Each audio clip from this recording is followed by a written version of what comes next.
चे नाले हे ते याची जबाबदारी किमान जिल्हा नियोजन समितीमधून करण्यात यावी। अमित देशमुख। अध्यक्ष महोदय, मंत्री महोदय अतिशय सुंदर उत्तर देत आहेत, पण समाधान मात्र कोणाचं होत नाहीये। मंत्री महोदयांना माझा असा प्रश्न आहे, सांगली जिल्ह्यामध्ये उत्तरामध्ये असं म्हटलंय की 1686 शाळा आहेत आणि त्यापैकी जवळपास 595 याला किरकोळ दुरुस्ती लागणार आहे आणि 1075 या वर्ग खोल्यांना मोठ्या प्रमाणामध्ये दुरुस्ती लागणार आहे। अध्यक्ष महोदय, मंत्री महोदयांना आपल्या माध्यमातून माझा असा प्रश्न आहे की राज्यामध्ये अशा नादुरुस्त शाळांची संख्या किती आहे? पहिला प्रश्न। दुसरा प्रश्न, वर्षाला या शाळांना दुरुस्तीसाठी अर्थसंकल्पामध्ये किती तरतूद आपण करता? तिसरा प्रश्न, या राज्यातल्या नादुरुस्त शाळांना दुरुस्त करण्यासाठी तुम्हाला किती आर्थिक तरतूद आवश्यक आहे एकूण, आणि वर्षाला किती करता? आणि मग अशी जर तरतूद अध्यक्ष महोदय, म्हणजे आर्थिक तरतूद जर आपल्याला समजा 40,000 कोटीची असेल, वर्षाला जर 400 कोटी रुपयाची तरतूद होत असेल, तर मग किती वर्ष या शाळा खोल्यांच्या किंवा शाळांच्या दुरुस्तीला लागतील? अध्यक्ष महोदय, आपल्या माध्यमातून ही 4 पॉइंटेड प्रश्न आहेत।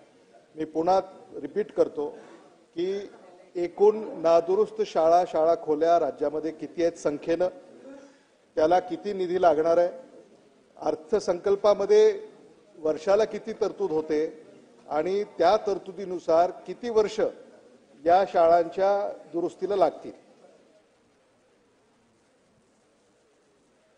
अध्यक्ष महोदय, सन्मान्य सदस्य अमितजी देशमुख यांनी विचारलेल्या माहितीनुसार युडायस 2023-24च्या माहितीनुसार राज्यात जिल्हा परिषदेच्या एकंदरीत 60,344 शाळा आहेत। सदर शाळांमध्ये एकूण 2,54,298 वर्गखोल्या आहेत। त्यापैकी 23,973 वर्गखोल्यांना मोठ्या दुरुस्तीची गरज आहे आणि 22,716 वर्गखोल्या धोकादायक आल्याचे निदर्शनास येते। याच्याकरता दरवर्षी आपण निधीची तरतूद करत असतो, परंतु आपलं बोलणं आहे की जी निधीची आपण तरतूद करतो ती कमी पडते। चला उत्तर तुम्ही बोला ना, तुम्ही का थांबलाय? निधीची तरतूद त्या ठिकाणी कमी पडते आहे। स्कोपच्या बाहेरचा प्रश्न आहे, याच्यामध्ये विचारला नव्हता।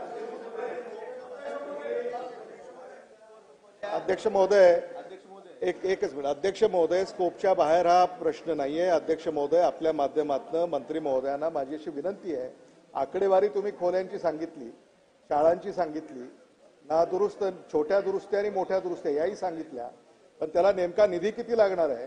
अर्थसंकल्पीय अधिवेशन आहे अध्यक्ष महोदय, आणि या संदर्भामध्ये हा प्रश्न या ठिकाणी सन्माननीय विधानसभा सदस्यांनी उपस्थित केलाय। या प्रश्नाचं गांभीर्यानं मंत्री महोदयांनी उत्तर द्यावं अशी माझी विनंती आहे।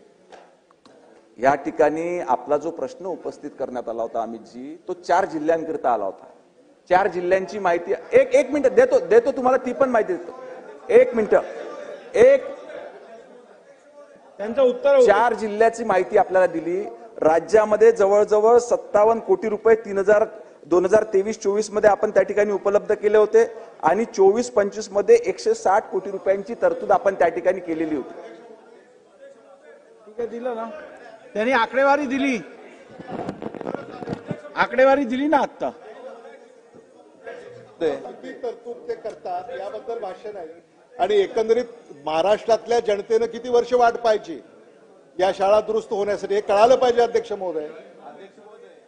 हे कळालं पाहिजे अध्यक्ष महोदय, हा प्रश्न गंभीर आहे। तुम्हाला थोडक्यात माहिती पाहिजे आहे की आता जी कामं प्रस्तावित आहेत किंवा जी कामं करायची आहेत त्यासाठी लागणारा निधी हा तुम्ही कधी उपलब्ध करून देणार, हा तुमचा प्रश्न आहे का?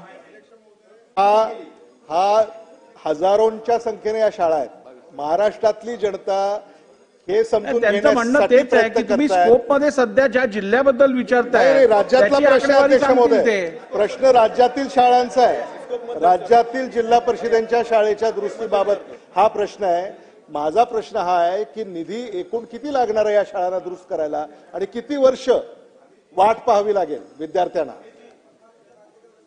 अध्यक्ष महोदय, एक मिनिट अध्यक्ष महोदय, सन्मान्य सदस्य अमित देशमुख साहेबांनी जी एक मिनिट नाही बसा, असं काय करता, बसा, बोला मंत्री महोदय बोला. सन्मान्य सदस्य अमित देशमुख साहेबांनी जी चिंता या ठिकाणी व्यक्त केली, ही परिस्थिती काही ह्या 5-10 वर्षात तयार नाही झाली.